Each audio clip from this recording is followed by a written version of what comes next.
So this is what Ruto is trying to do with Nuruddin Haji. And to me, I'm seeing a situation where Ruto is actually registering as Kenyans, Somalis, Ugandans, Southern Sudanese, and Congolese. And they will register as Luos, as Somalis, and as other communities that he perceives are supporting him. This is why the Pinyuluo thing was done in Siaya this year. Mark my word.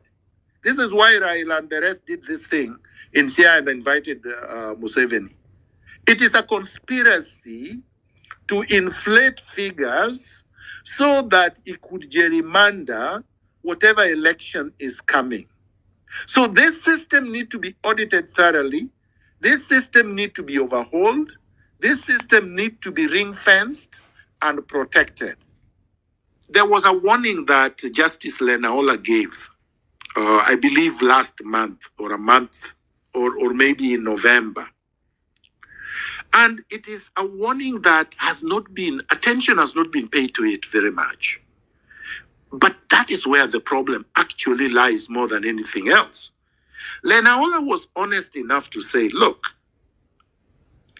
I'm talking from the judiciary and I'm going to sound a warning. I'm going to tell you that during Rigathi Gachagua's impeachment, our judiciary pothole was taken over and was being controlled from elsewhere and was enabled or disabled from taking the petition or application that Gachagua filed for a stay until it was too late. So technically, Ruto took over the judiciary portal and controlled it and denied Gachagua fair opportunity to have his case, his impeachment case, addressed. And he said, so if he could do this with the judiciary portal that he's not supposed to have ability to control, what will happen when the next election comes with the IBC portal? A Supreme Court judge said this, and the country sat there, and it is as if people have been numbed to a point of incapacity. Nothing happened. Even the headlines were muted, and there has been no debate. That warning alone was enough to send Ruto home. That Lenaola statement and warning alone. That warning alone should have led to a independent judicial inquiry as to what happened during Gachagua's impeachment and the role of Ruto and the Kenya Kwanza regime, and that would have sent the entire government home. It can still do so, but I don't feel the anger. I don't feel it. I don't even feel it in this space. The anger should be so palpable against this egregious encroachment into an independent judicial space, which is not allowed by the Constitution or by any other law. So it's not because the Constitution failed to protect the judiciary or the IBC or its portals and infrastructure that enabled Ruto to do this. No, he did something completely illegal. This is almost like Watergate. In fact, more than Watergate, that brought Nixon down, President Nixon down. This is the worst scandal that has happened in recent times. And I don't hear anything about it. We should be hearing more about it. And this is why I am saying, and I'm sorry I'm past the hour, if we are not able to deal with this problem, then this noise, which I consider a stupid noise about constitute the IBC, will be nothing but stupid. It is a stupid noise. Why are you constituting a body that Ruto controls? Why?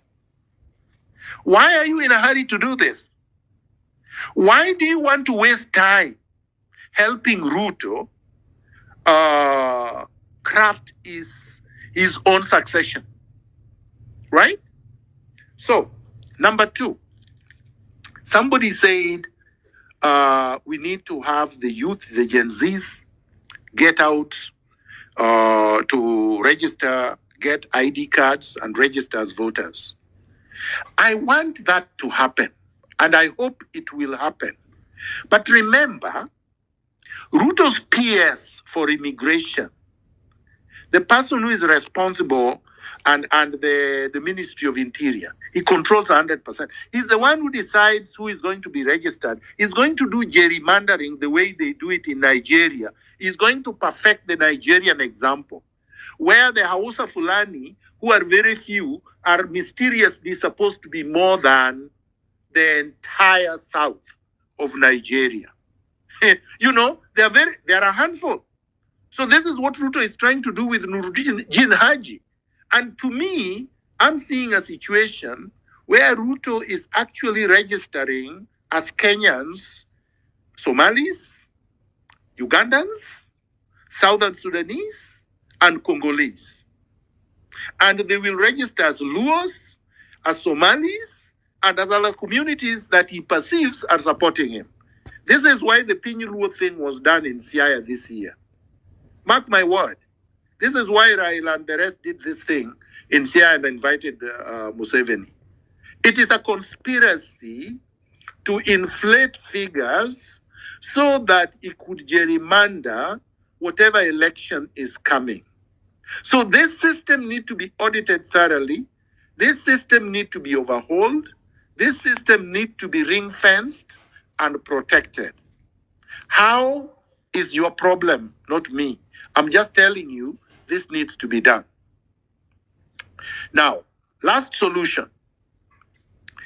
I believe that Kenyans must start forming cells.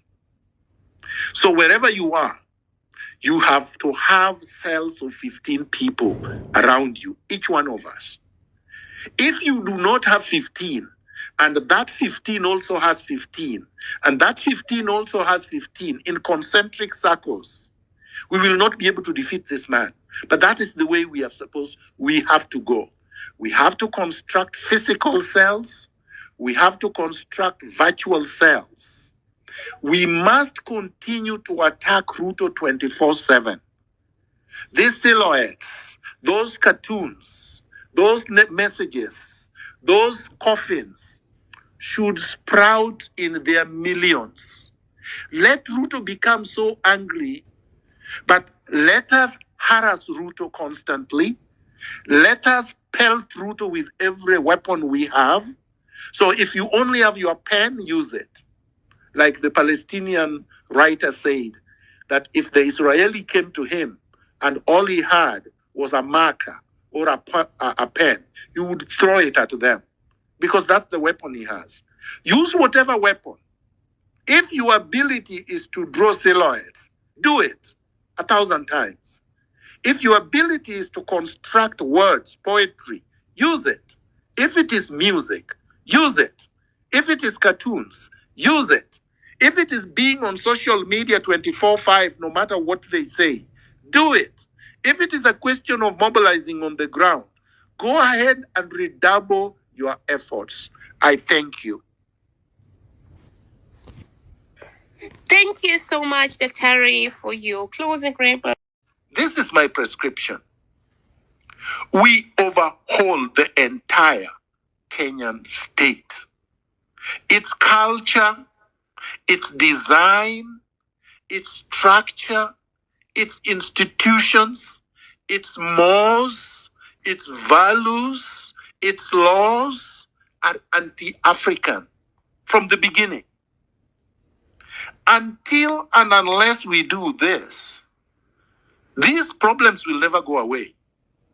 This is a major political undertaking that none of you are talking about, because the educational system limited your ability to go beyond what has been set up. You only think at the surface.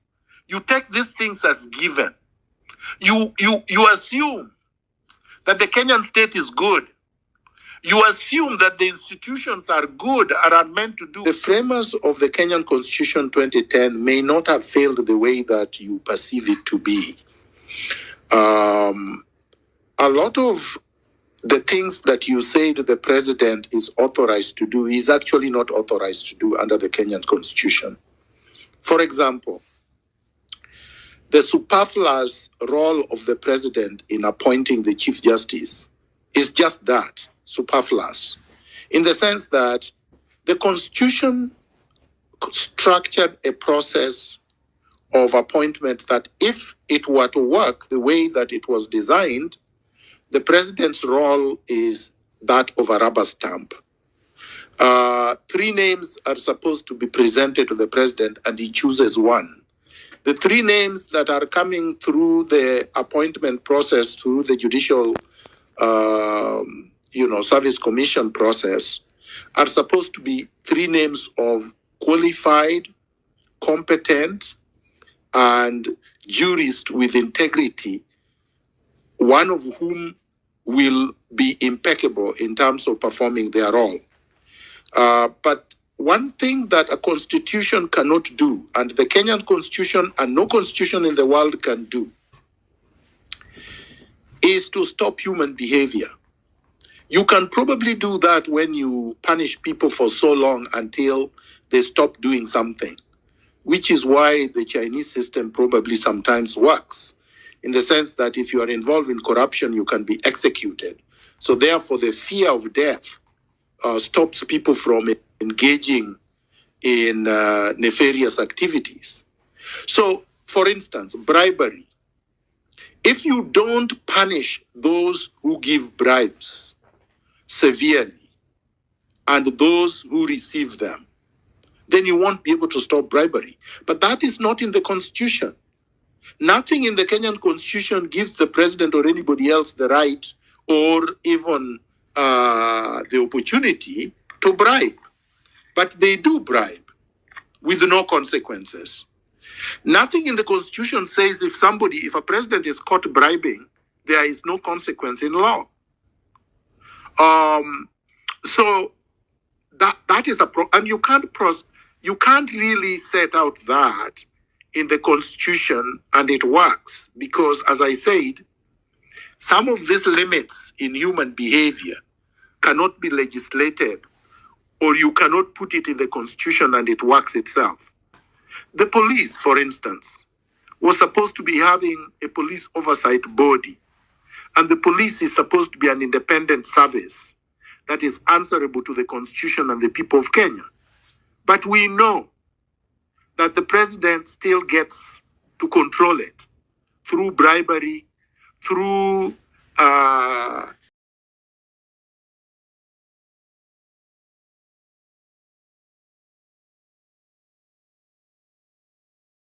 operate. But they don't operate within the Constitution. They operate outside the Constitution. You brought a very important point that, for instance, the president should be able to be impeached or accountability mechanisms brought against him or her if they fail to obey court orders. You see, the interesting part is that none of these court orders are directed at the president as such. The court orders would be addressed to specific ministries and specific public officers. For instance, the Director of Public Prosecutions, for instance, the Permanent Secretary Principal Secretary or Cabinet Secretary for Interior, for instance. And it is those people that fail to obey court orders. The requirement is that if you have an independent police service, that police service will then enforce the court order. Is that, and with all over the world, there is no judiciary that controls the police. There is no judiciary in the US, there is no judiciary in Canada, there is no judiciary in the UK, or in any other country that has a